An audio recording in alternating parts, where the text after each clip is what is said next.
Hey, welcome back to another episode of the Catholic Convert Show. It is Tuesday, May 28th, and as usual, I'm here with my good pal and co-host Ed. How you doing today, buddy?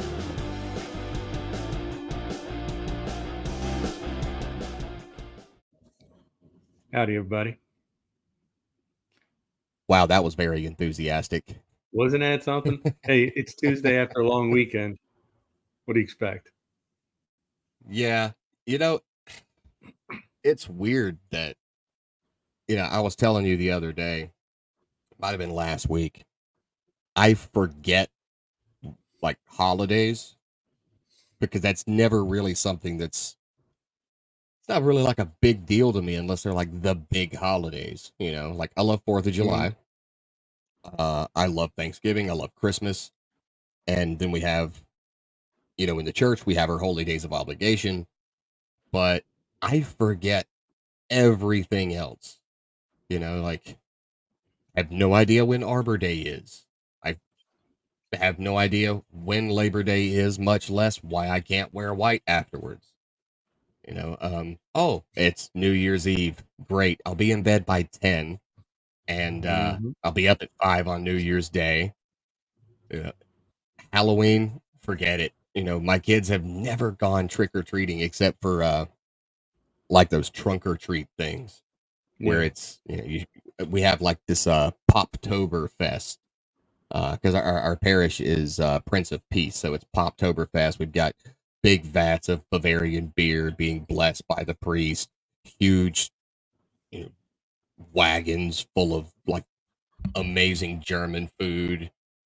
And you get the little kids running around going trunk to trunk, car to car, getting candy, playing games, stuff like that. But they don't care about, the trick or treating and the spooky kind of scary whatever. They're like, can we watch Casper? Can we watch like Haunted Mansion?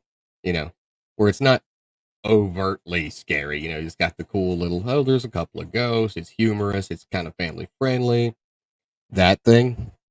But at the same time, I feel like trick or treating died, you decades ago.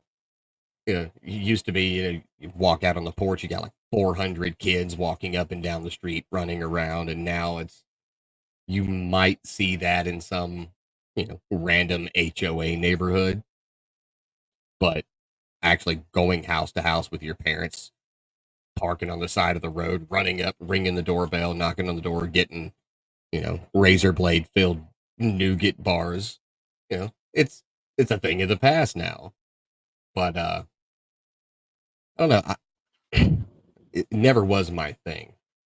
But like I said, with the kids, they're not into like the super scary stuff, and I think it's good. I don't want my youngest having these outrageous nightmares. Because some teenage dude with like a bloody face mask is running around with a machete in the neighborhood. If I want that, I'll just move to Detroit. But outside of that, I try to raise my kids to not be afraid. Like look, even if you are afraid, you still go and you do the thing that makes you scared or makes you uncomfortable. Because I know everybody talks about, kids these days, they're soft, they're weak, and they don't want to go and do anything. So I try my best to, okay, oh, you're scared of the pool, because you don't know how to swim. Let me get in the pool. I'm gonna throw you in there, and then we'll get you swimming. Scared of the dark? Cool. We'll go on a hike at night, so you learn to not be afraid of it. Um, for me though, like I'm extremely claustrophobic. Like I, I I can't even stand for my feet to be under the blanket at night. Immediately, I feel like I'm trapped. Nope, got to get out of here. Which is funny because one of the best times I've ever had was a couple of years ago. Me and about 28, 29 of my buddies, we rented like 5 or 6 cabins in the mountains of North Carolina at Blowing Rock. and we were cooking out steaks on the grill. We went to like this pistol and skeet shooting range. Had a lot of fun there. This kind of a high wire adventure thing. Had a couple of guys very uncomfortable with heights. They still did it, but the coolest thing we did was we got on this like wasn't really a charter bus. It was owned by the company that does this. Came and picked us up. We drove about 45 minutes to an hour to Tennessee, to Worley's Cave, and it's one of the largest cave structures in North America.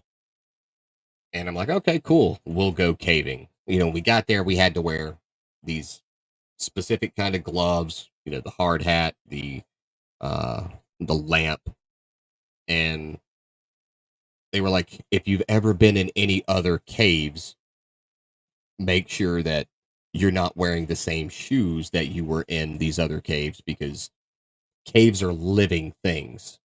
And if you transfer like the microscopic bacterias or whatever from one cave or another, it can cause a cave system to die and then it collapses in on itself. And that's the same reason we had to wear gloves, because the oils and stuff from your hands get on the rock walls in there. It's just to preserve the cave. Uh, Stuff that I had no idea about. But we started going through there, and again, there's like 30 of us, and we had a guide, and the opening of the cave was wide enough for all 30 of us to kind of stand side by side. But when we started going through, it kept getting more and more narrow, and we went through this one, I'm going to call it a hallway, uh, to get further into the cave, because the whole thing's like 4 miles long, right? And we're going through, and it's maybe 6 foot, 7 foot wide, but you have to walk through sideways because it's uneven. So you've got your feet on the ground, but you've got your hands on like the floor and you're kind of sidestepping. Immediately, claustrophobia kicks in. I'm like, okay, calm down. Like 25 feet into this cave, and I'm starting to like, all right, whatever you do, do not look like a sissy in front of all these dudes. Whatever you do, don't look like a sissy in front of all these dudes. And we went further in. It opens up in a couple of places, closes off in others. And you're not really paying attention to the fact that you're a long way underground at some points, right? Much more, much further than I would ever really prefer to be in any case, unless I'm dead, then I'm not going to mind. But we came up on a couple of these little ledges that were, it looks like you've got this rock wall here and the floor is about here. And when you get closer to it, you realize you've got just enough space to go through it if your stomach is on the floor and your back is touching the ceiling. And so we're on our stomachs, our heads turned sideways, the lamp shining forward, and we're kind of like, shuffling and crawling through.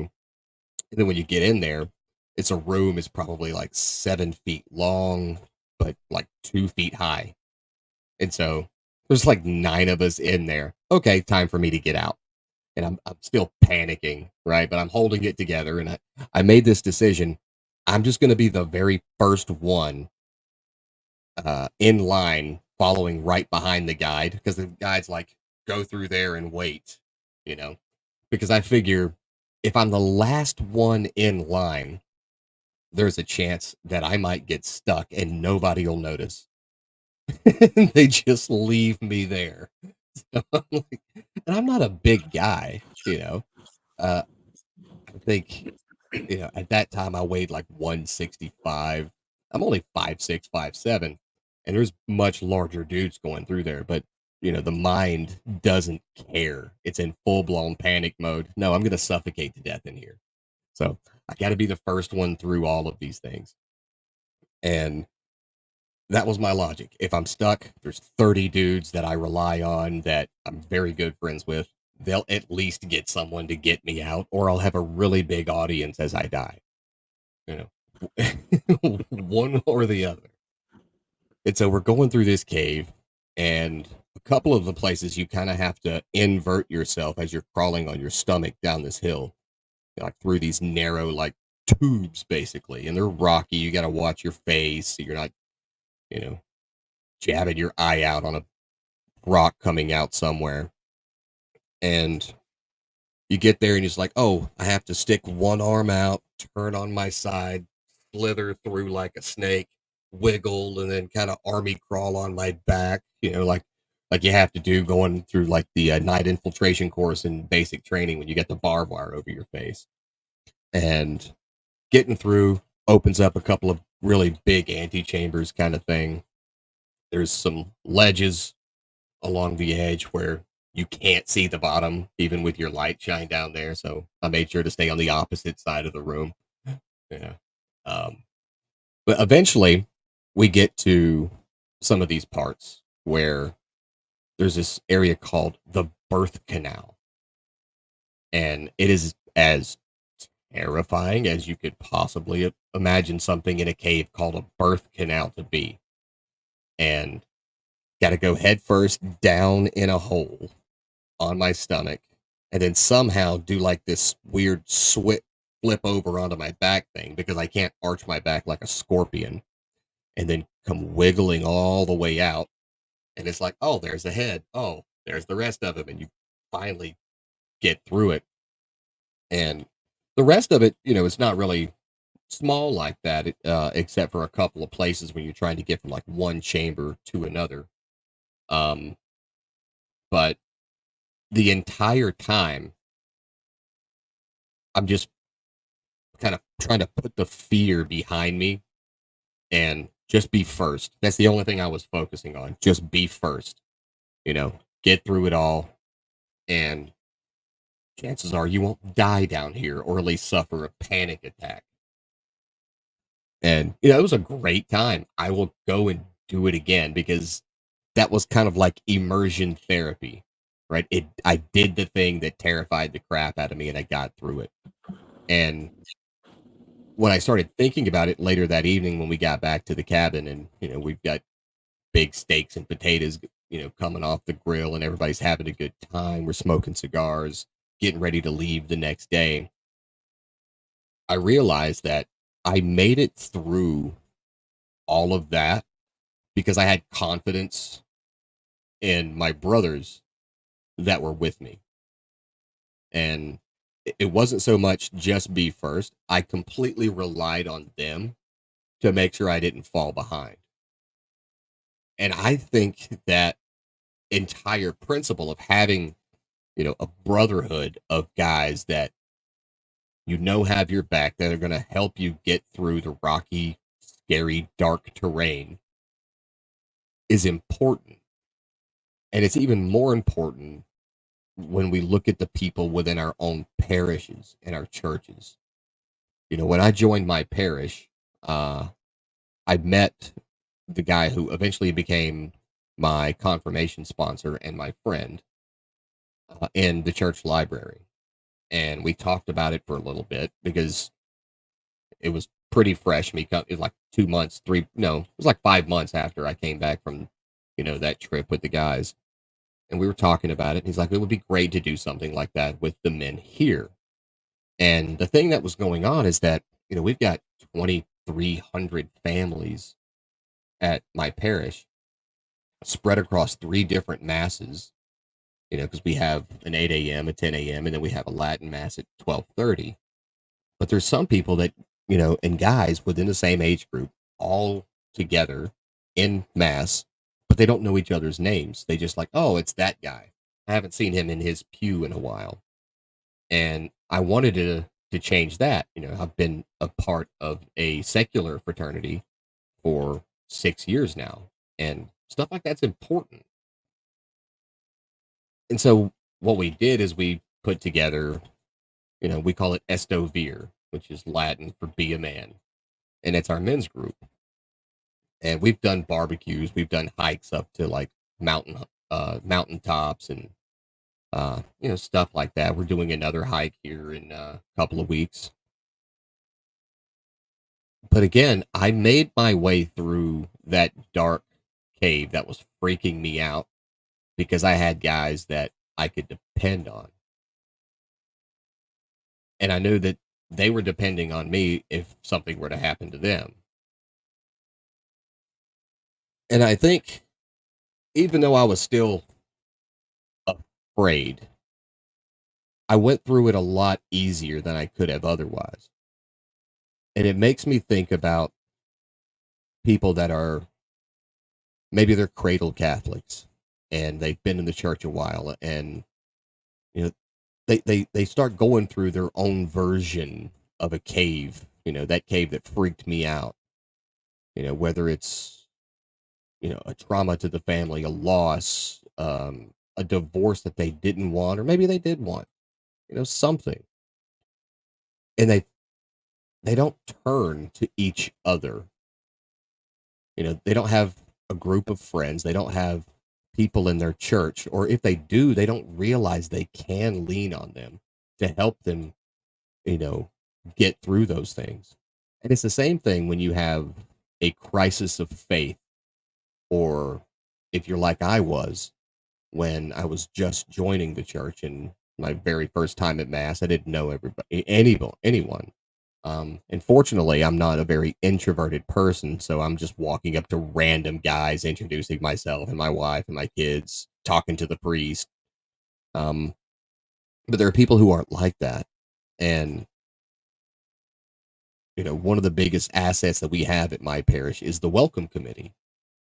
We get new parish members registering all the time, and one of the biggest problems with a lot of parishes is people register. They show up, they start getting the envelopes in their name, for the offering basket, but they never learn about or interact with the other people in their parish. And what's the point of joining the Catholic Church? And I don't mean this to say, well, the whole point is, Christ, but if you're joining a community, a family, as it were, of fellow Catholics, if you don't realize that they are family, they are a community, and you start to kind of shed that protective shell that you had of being like the lone wolf that society makes everyone think is so super sexy and cool, but you need a brotherhood, you need a tribe of guys. And especially when you're trying to walk through faith, right? Look, even if there's no one else, you're not alone. Christ is there. But that doesn't mean Christ picked one apostle and he sent him along and said, all right, guys, or all right, you, John, go do your thing. There was 12 of them. They were together. They built bonds of brotherhood together, and they witnessed together, and they kept each other on the path of growing in the faith. And I think that's an aspect that a lot of people are missing. When you're, should I convert to Catholicism? Am I losing my faith in Catholicism? Do I even believe in God anymore because these bad things happen to me? And we're afraid because we think we're alone. But the truth is, we're not. But we do have to learn that we can lean on other people in our parishes because they're ordinary people too. They have the same struggles and the same kinds of lives and mishaps. But we're too self absorbed in our own miseries that we don't see it sometimes. But I mean, I know you go and do a lot of parish hopping, and is it easy for you? I know you've been doing this for a while, but is it easier for you, or is it difficult for you to connect with, the other guys there, the new people that you see in churches? I mean, you'd have to go parish hopping for 6 years straight to actually get familiarity with some people's faces, because you're there for an hour and a half every Sunday or every fourth Sunday, however many parishes you're hopping. But what's it like as far as building these real bonds with other people in your parish? Yeah. Well, I And I know you use the term parish hopping, and I do kind of make it seem like it's like that, but there's there's one parish which is right down the street from me that I am most associated with, and that's the one where I teach CCD, I teach Bible study. I'm in the men's group there, lead a men's group. I'm on the adult faith formation committee, and so that's where I do most of the interacting with fellow Catholics. And and then I have the church that I grew up in, where I've had bonds with families for almost 60 years now, because that's the church I grew up in. And and a lot of churches, once a family is a member, they're there forever, and subsequent generations are. So so I do have friendships that are there. And then there's another church that I occasionally attend on Sundays, because it's a smaller church, and I really enjoy the priest there. He gives a great homily, and it's actually a church that the vast majority of people that are still there are older, and and I've talked to individuals there about getting things jump started there, about organizing different Bible studies and things like that, to get the people that are there more interested in their faith, and maybe bring along some other people. So, but where I am most of the time, that church, um, everything you say there is right. It is a family, and it should be looked at as family. And what I've noticed in my lifetime is, when I was growing up, they had these things called lodges. I don't know if churches still have lodges. And in the church that I grew up in, if you look at all the stained glass windows, which are gorgeous, and the church was built at this point, I think it's 145 years ago. And the stained glass windows at the bottom, they say, from the St. George Lodge, from the Mary Magdalene Lodge, all these different lodges. And I know that my dad was in 3 or 4 different lodges, and he'd have these meetings on a monthly basis, annual basis, whatever they were. And he'd meet with that particular group of guys. And then he was in another lodge, and he'd meet with those guys once a month. My mom, the same thing. She was in a number of these lodges, and she'd meet with these ladies. And so there was that fraternity and sorority kind of a feel to it.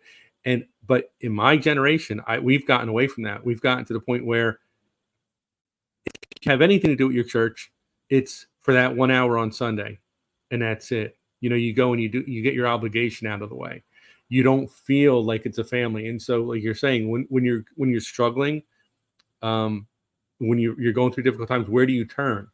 Now, with me, as I say, at the church I spend most of my time at, being in this men's group and things like that, I have developed over the last 11, 12 years, friendships that I know will last as long as I last. And there are guys that will call me and say, listen, I'm going through a difficult time in my life. I need to talk to somebody. Can I come over? Can you come over here? Whatever. And there are men that, if I moved recently, I knew I could call a couple of guys, and they came over and spent a Saturday helping me move. And I think that's a huge part of who we are as Catholics. I think there needs to be that familial sort of an aspect to what we do. And that's one area where I will say this, is that I think our Protestant brothers and sisters have a better handle on that. They're really big on the social aspects of their faith, and I admire that. Whereas we have the full message, we have the truth, but we do need to work on our social skills in the Catholic Church. And I remember having an experience with a young lady who had moved to the area and started going to the church that I primarily go to. And she signed up for one of my Bible studies. And she was talking about how she doesn't really have any friends in the parish, really hasn't met anyone. And she'd been there for like 6 months. And I'm thinking, well, that's terrible. So I asked her, I said, there's like 72 ministries in this church. And sadly, there are actually 72 ministries. I think a lot of them can be combined, but there's 72 ministries. Have you tried getting involved in any of these ministries. I'm sure you have certain skills that you can bring there. And this is the saddest story I ever heard in church. She said, well, there was one ministry I was very interested in. And I went and I spoke to the woman who was chairing it. And she said to me, well, we really have enough people right now, and we really don't have time to train someone else in what we do, but we'll keep you in mind. And I thought to myself, what? This is a Catholic church. Anyone who wants to help in any way, shape, or form, you welcome them. You hug them and say, hey, welcome aboard. But you know what happens sometimes in Catholic churches? You get these little cliques developed where there's 4, 5, 6 people who are running a ministry, and they don't want any outside interference. They don't want to change the way they've done things. And the story gets worse because I said, well, listen, I'm going to talk to a few of these ministry heads, and we're going to get you involved in the church. And prior to that all coming to be, this young lady winds up getting a diagnosis of a terminal cancer. And before we go any further with this, she's in treatment, she's missing church, all these things. And a month or two later, I find out that she had passed away. And I thought to myself, wow, this woman moves to town. She joins our church. She's there for 7, 8 months. And that was her experience with this particular Catholic church, that nobody wanted her. Nobody wanted to let her be involved in their organization, in their ministry. How badly we dropped the ball. And honestly, it was at that point where I began talking, anyone who came to any of my Bible studies, anyone who I met in the gathering space of the church that looked like they were a little out of sorts, maybe they didn't feel comfortable being there, I made it a point to talk to them, find out their story. Why are they there? Do they have friends here? Do they want a friend? Do they need a friend? Do they want to be, if it's a guy, why don't you come on Saturday mornings and be a member of our men's group? Why don't you come to our Bible studies? And if you need help understanding anything, I'll stay. And I do. I usually my Bible studies go from 7 to 9 p.m. on Thursdays. There have been times I've been there till 11 o'clock, 11:30, midnight, just discussing something with a member of the Bible study group, because I don't want to ever again have a situation or see someone who is there at the church because they're Catholic and they feel like they're not accepted, that they're left out in the cold. And that one, man, that one haunts me to this day. So, but your original question is how do I do that? How do I have those friendships and things? But I do at every church that I attend. I'll just go up to people and say, hey, You're how like you me. doing? You're just You, you're like I me. say, You're very extroverted. I can walk up and have conversations with random people, like in the store. I don't even know this person, but hey, we're waiting in the cashier's line. By the time we're done, I know their grandchildren's names, and we're like, hey, but we're meeting for a barbecue next week. And like we never see each other again, but we have, really hard old conversations. But that's what I was talking about with like in the point I was trying to make with that story about, when I went uh caving with my buddies. I was terrified. Like I'm still not entirely comfortable, with enclosed spaces. I'm like the worst guy to play hide and seek with because I'll be the one just laying in a field, right? I'm not climbing into anything that I might not be able to get out of. But I made it through because I had those people with me they were my friends, they were my brothers, they had my back, I had their back. And that's what people need, and that's what, yes, I get it. 100%. The main purpose of going to mass is to worship Christ. But we go there and we worship Christ together. But that doesn't mean that should be the only time we are together. Like, especially with men. Like, if you look at men, try to count on your hand men that you know that can say they have 10 friends that are not the husbands of their wives' friends, because you don't see that a lot. You have people that, the men will mostly give up their entire social circle, and they adopt a new social circle when they get married because their wives have friends and those friends have husbands. So they end up becoming friends with these husbands of their wives' friends, and there's nothing wrong with that. But they don't have friends that are just their friends, that are people that know them better than almost anyone else, that have their backs. And that's what people should have within their parishes.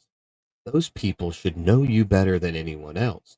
You should have their backs. That's one of the favorite things that I've seen with some of the women's ministries at my church.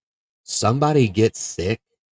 Oh, hey, just found out so and so fell at her house, and you know, her husband works all the time, but she's got, two little kids, and her ankle is, pretty much immobilized for the next 6 weeks. No worries. You got 50 women jumping in, volunteering to cook meals and set up a meal train and go and hang out with her and take their kids to her house so that their kids can play together and be out of her hair while they help clean the house. And it's not asked for. It's just volunteered time. And that's, the women at my church that do these things, they're absolutely amazing. We do the same thing uh with the Estovere group at my church. Someone, hey, they can't cut their grass. That's fine. On Saturday, you're going to have like 27 dudes show up. They're going to cut your grass. They're going to clean your driveway. They're going to pressure wash your porch, and they're going to make sure that you've got fresh mulch laid out in your flower beds. All completely volunteered time and energy and effort and funds. But there's so many people out there that don't have that when they go to their parishes, because especially with men, because we're isolationists. No one needs to hear my problems. I just sack up and we handle it. Like, I mean, Ed, you're from the old school, and I'm not quipping on your advanced geriatric state over here. I am now, but that mentality. Men just Oh yeah. shut up, suck it up, right? And don't get me wrong, I do that all the time. No one really needs to hear about my little problems. I do just need to, sack up a little bit and get the thing done that needs to get done, or deal with the thing. But that doesn't mean that that should bleed into every single aspect of your life. What's the whole Yeah. point of living? And living as a Catholic, it means to be radical, right? It means to be Mm. Trinitarian. And if you want to live as a radical Catholic, you have to love radically. It is about the more of the giving of yourself to everyone else. And imagine if everyone was giving of themselves in a parish to everyone else in that parish. That Yeah. parish would flourish for a century. Yeah. But people walk No, in and they're afraid. And the reason they're afraid is because they feel alone. yeah. You're right though. I mean, I'm old enough that when I used to go on a trip, I'd go to Triple and lie and say I had a membership there, and they would write up a triptych for you where they would open up an actual map and they would use a marker and chart your course for you. There was no GPS or anything like that. And Well, I'm but the guy that printed out MapQuest directions and had them like taped to the dash. well, that was the next step. So I go a little bit before then, but but the thing is, but if I got lost, and it's like I'm not, somebody's sitting right next to you in the pasture. She's saying, could you just ask somebody? Here, there's a guy on the corner. There's a 7-Eleven there, whatever. Could you just ask them where we go now? Where do we turn? Where do we? No, I'm not asking for directions. So then you're right. I mean, because that's how men are. We want to go alone. And that is one of the things that I have learned over the last 15 years or so through my men's group primarily. That's not what it's meant to be. Proverbs 27:17, right? Iron sharpens iron. You need to surround yourself with good, like-minded people. And that's what I've done over these last few years. It's made all the difference in the world to me. I've got a group of 6, 7, 8 guys.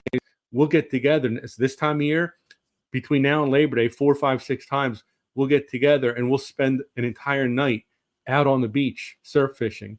And at some point at 2, 3, 4 in the morning, everyone's going to be sitting on that beach in their lounge, in their chair, their beach chair around the fire.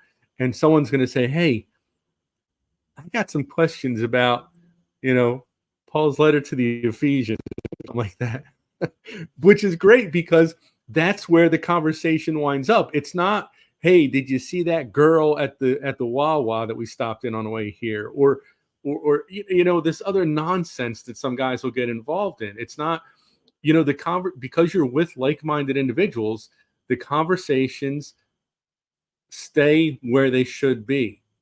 You talk about family, you talk about your kids, you talk about your faith, you talk about things that are involved in living a good life, instead of going down these rat holes to just really bad places. And it makes a huge difference in your life. And it all comes back to the church. We're the body of Christ, right? We're supposed to be all one. We're all supposed to be part of this same body of Christ, all working in unison for him and towards him. And that has been huge for me over the last 15, 20 years, is realizing I'm not in this alone. It's not me against the world. It's not me against the world, and I can go to church and light a candle on Sunday. No, it's I can contact my brothers and sisters within the church and tell them what's going on and ask them for help. And it goes both ways. I'm at a point now where I will constantly get phone calls, text messages, emails, stuff on Twitter, people that I've met over these years who And that's say, just from me. and that's just from you, but saying, Ed, I know you're a good guy. I know you pray. I've got this going on. My daughter's got that going on. Would you put me in your prayers, because I know your prayers are heard? Now, I mean, how humbling is that for somebody to say that to you, that you're the person I want praying for me. I've got this going on and stuff like that. And but isn't that what we should all be like? Shouldn't we all be leaning on each other all the time? I mean, we're going to get through this world one way or the other, but isn't it better to get through it together and by supporting each other and helping each other? Yeah, Christ is walking there alongside of us, but he expects to be walking by a group, not just an individual, I totally get it. It's just like yesterday, I got an email from a guy that he found me on Twitter, and he wants to remain anonymous, and I'm respecting that. But he found my blog content, and that's how he emailed me. He emailed me as a reply to the newsletter I send out every morning. And he told me what he was struggling with. Now, look, he might have given me a completely fake name, and this is someone that I've talked to 1,000 times. I don't know that. But whatever, and he could just be a complete stranger. But again, whatever it was, he felt that he could just reach out to me, probably a perfectly, perfect stranger, and ask me some really hard questions about the things that he's dealing with right now. And that's what I want to be able to convey to everyone that listens to this show. It's what, or the people who read my newsletters that go out, or just follow, my tweets or whatever. And don't get me wrong, I'm not inviting everyone to come in and say, hey, Jeff is going to give away all of his personal possessions and abandon all of his responsibilities and become a monk that sits there and responds to emails and tweets and, whatever all day. Listen, I have a wife, I have children, and I've got responsibilities. But if I can help you, I will. And if I don't get to you because there's more than one person, um, message me again. You know, I'm never going to try to ignore anyone on purpose. But the fact that this guy felt comfortable enough to reach out to me and ultimately lay probably one of the biggest struggles of his entire life right on me and ask me for, my advice and what I thought, it kind of makes me think, does he not have anyone else in his life? And if he doesn't, then I am grateful and I am thankful to God that he found that, or at least saw that in me, that he Yeah. could reach out to me. But isn't it sad? Look, social media is great. It's a great tool. I've built amazing relationships with people on social media. I've hosted people I've met on social media at this very house for Christmas. I've had them and their whole families come here and be here for Christmas. But that's because we take the relationship one step further from the electrons. We meet in the meat world, right? Yeah. And people need to start taking a conscious effort to meet and know people and interact with people in their parishes outside of just looking over at them in mass or watching them walk by in the communion line. Yeah. It's Isn't it funny? amazing when you take these things to the that next level. Yeah. I mean, it's so funny as you're saying this. I'm thinking back, and when I was a kid, I've explained to you kind of where I live in New Jersey. People think about New Jersey as this very overpopulated, densely populated kind of state, but and I've said it's kind of split in half. All that nonsense takes place in the north. The south is all farms and ocean and pine barrens and all that kind of fun stuff. And I live kind of right on that border there. So I'd spend most of my time in South Jersey. And so it was a very quiet childhood. I wasn't surrounded by people all the time. I didn't have a cell phone in my pocket. Um, if I needed to call somebody, if I was out and about, I needed to track down a payphone. And but there was a lot of time alone. There was a lot of time on my bike or fishing at a lake, and there's nobody around. And yet I didn't feel alone. I had friends I could meet up with. I had my family that cared about me, but I spent a lot of time alone, like a lot of kids did at that point. But now you've got kids who are surrounded all the time, not only with tons of people, classmates, um, neighbors. They've got the computer in front of them. They've got their cell phone out. They've got their uh, their iPad, all this stuff. They're surrounded by people all the time, and yet you hear more and more about them going to talk to somebody, a professional, because they feel alone. They feel lonely.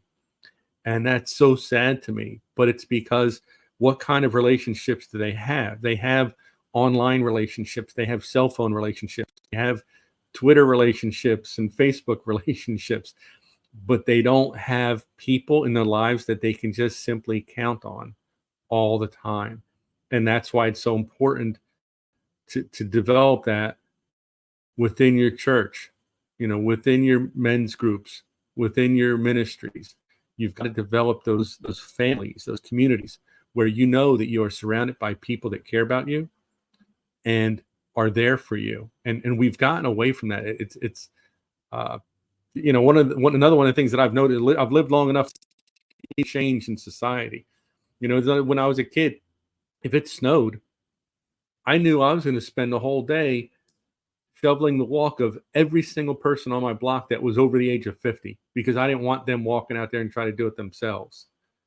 And it was fun to me. And then when I was done with a certain person's walk, I'm in their house having, hot cocoa and cookies and things. And then I'm on to the next house. Nobody does that stuff anymore. They'll knock on your door and say, "Hey, ma'am, for $50, me and my friend will do your lawn." And then if you say no, they're going to knock over your mailbox or something on the way out. But it was just a different time, and you generally cared about people either within your community and also within your church community, and that's what Christ wants from us. he tells us that we're not in this alone. We're supposed to band together. So I'd love to get back to that. I really would. It's a shame. Like I said, we are Well, we can surrounded get by back to it. people. We just have to be the ones to facilitate it. Yeah, yeah, right. Yeah, I mean, I try to do that with my kids. When my kids were growing up, there were cell phones and things like that. And you know how it is, Jeff. You walk into a restaurant now and you sit down with your family, and you'll see the family next to you. There's mom and dad and 3 kids or whatever. Nobody is saying a word to each other. Every single person has the phone out and they're on the phone talking, sending messages back and forth to whoever.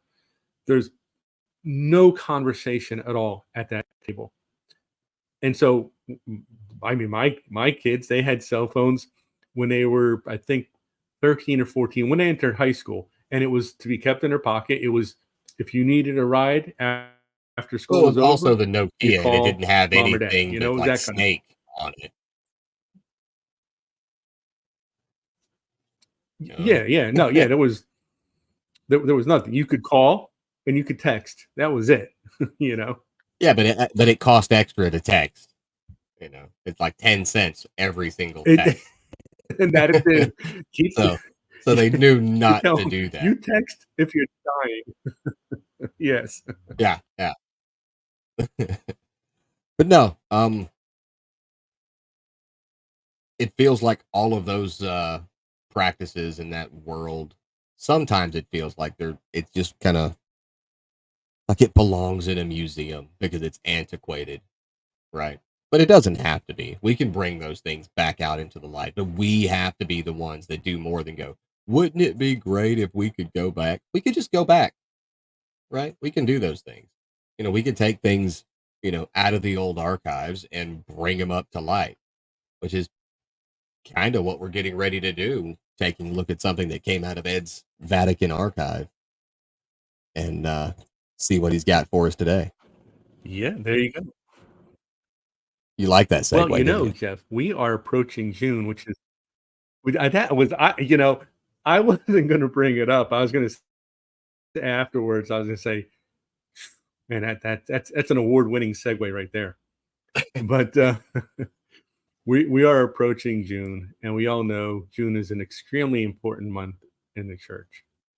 You've got the Sacred Heart of Jesus for the entire month. You've got the Feast of Corpus Christi, and thinking about those particular things, and I thought, what a better time to bring out. I have an antipendium, and I know, Jeff, you likely know what an antipendium is because I've you're a got very 7 of faith-filled them. individual. Yeah. The antipendium, of course, is you've got 7 of them, but it's the covering over the front of the altar, because the altar is the body of Christ. And the body of Christ should be robed in majesty. So they used to make these things very fancy. And this is an antipendium that was made in France about 150 years ago. There we go. Let's get that baby on there. Oh, that is beautiful. Isn't that something? And this was one, they said it was made in France. It was brought out in a particular church for the Feast of Corpus Christi. It's been in my collection for about 5 years or so now. And when I have the time, I'm gonna build a little room here that's gonna have my own home altar in it for my prayer purposes. And this antipendium will certainly be a part of that, be a part of my prayer room. It's just you can't do it justice on the computer, but the beautiful stitching on there, the designs that are on there, it's phenomenal. It's got the hills on the bottom there. There you go.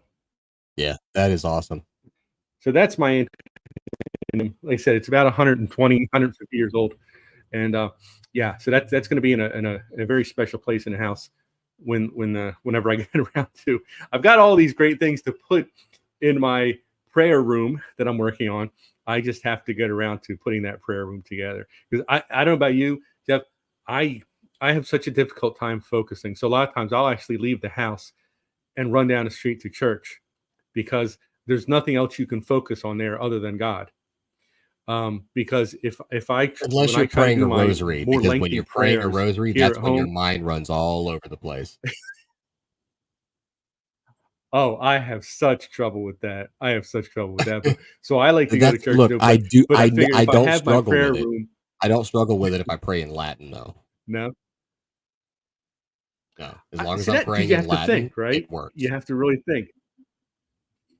Yeah. Yeah. I mean, I have my cheat sheets. I have like I have my sheet. This is my list of prayers for the morning before I get into my liturgy of the hours and things like that. I have a similar list for the evening because I, listen, I'm easily distracted. I'm lazy, so I need to have cheat sheets for myself for my prayer life and stuff to keep myself honest. But whatever you need, do it right. Yeah. Like I said, you know, it's really hard for me to stay focused because I pray all 5 decades of a rosary whenever I say a rosary. I don't like doing just one decade. I feel like I skipped out early. So 30 minutes, is what I got to set aside for. And it's really hard to not be like halfway through the second or third decade. And I'm like, I wonder what I'm going to go for dinner. It's just random thoughts pop in my head or end up going down these weird thought Same rabbit here. holes. I'm like, sorry, God, hold on. It picked back up. Yeah. Oh, but I will, you know what I do sometimes, Chef, is I get when I start going do have that happen to me where I start thinking, okay, where am I going for dinner? What's happening this afternoon?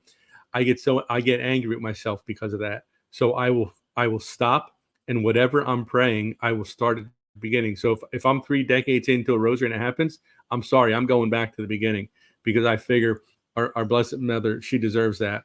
God, he deserves that. You know what I mean?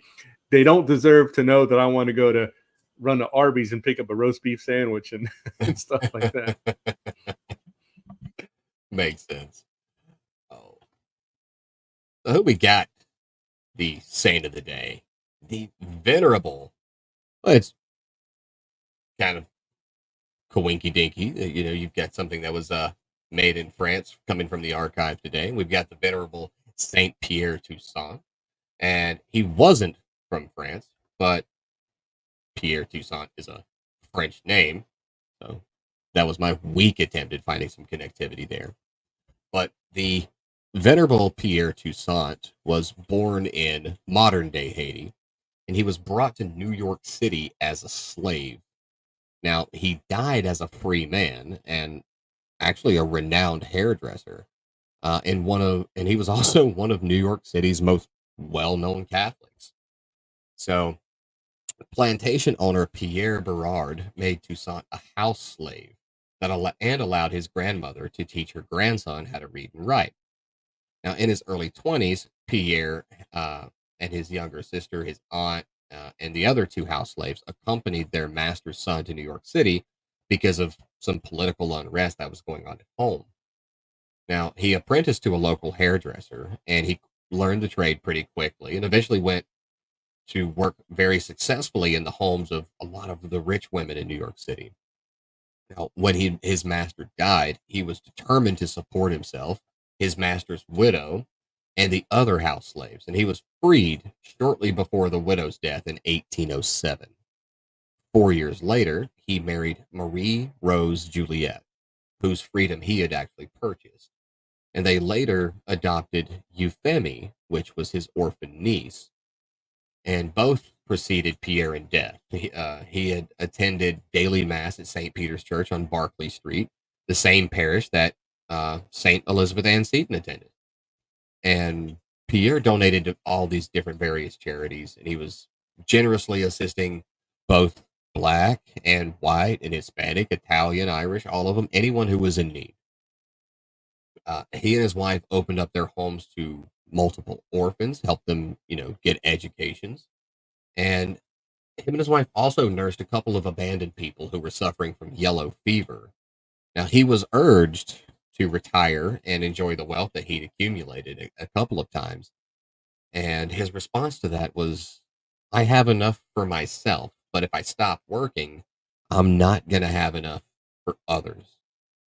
Now, Pierre was originally buried just outside of St. Patrick's Old Cathedral, where he was once refused entrance because of his race. His sanctity and the popular devotion to him caused his body to be moved to the present location of St. Patrick's Cathedral on Fifth Avenue, and he was declared to Pierre Toussaint as venerable in 1996. So that's really cool. He's right there, just outside of St. Patrick's in New York City, which is, of course, the spiritual home of our good Cardinal Timothy Dolan, who is the Archbishop of New York. I like listening to conversations with Dolan on the Catholic Channel on Sirius XM. You know, a lot of people don't like him, but a lot of people didn't like Jesus. I'm not comparing him to Jesus, but you know, being liked is kind of a fickle thing. You know, he does a lot for as many people as he can, and charity is one of the most important aspects of being a follower of Christ. Um, wouldn't mind meeting him one day, but no, Pierre Toussaint, the venerable Pierre Toussaint, he's not canonized yet, so technically he's a lowercase saint. That's the distinction I make. Probably not the correct distinction that the church would make, but we've got the big S saints and we've got the little S saints. So blesseds, venerables, all these others. I leave those as lowercase saints. So he's going to qualify as our saint of the day. Not just according to me, but Franciscan media in general says so. But that's what I was talking about earlier, man. Well, and those guys know. He wanted to have Tell enough you for what. others. And that's what being Catholic is. It's loving radically. And that's what he did. I didn't plan that, by the way. He did. And I have found in my life that the more I focus on helping others, Christ then helps me. Not that I plan it that way, not that I just assume that's going to happen, but when I focus on helping others, my problems tend to find resolution. And I can only that it's through Christ that that's happening. And because in the reverse of that, when I have focused entirely on me and focused on my problems, my issues, there's still people out there that need help, and my problems don't get any less. So I would offer that as advice to anyone out there is focus on the needs of others, and your needs will be met as well. Couldn't have said it better myself. We're rolling up on the last 90 seconds of the hour. So, going to take this opportunity to remind everyone hit the App Store on your iPhone or the Google Play Store on your Android. Sorry, don't like saying that word. But check out Holy Habits. Download it. It's free. Got a holiness hub that will help you get to the root of your root sin and help you start remembering to do the things that you tell yourself every night you're going to do. Tomorrow I'm going to pray more. Tomorrow I'm going to start a daily rosary. Tomorrow I'm going to start praying the liturgy of the hours. Tomorrow I'm going to go to vespers. All these things you forget to do. Holy Habit will help you remember. But that's going to do it for today's show. And we will see you tomorrow. Thanks for watching. Thanks for listening. Thanks for subscribing. Thanks for sharing. See you guys tomorrow. Have a good one, everybody.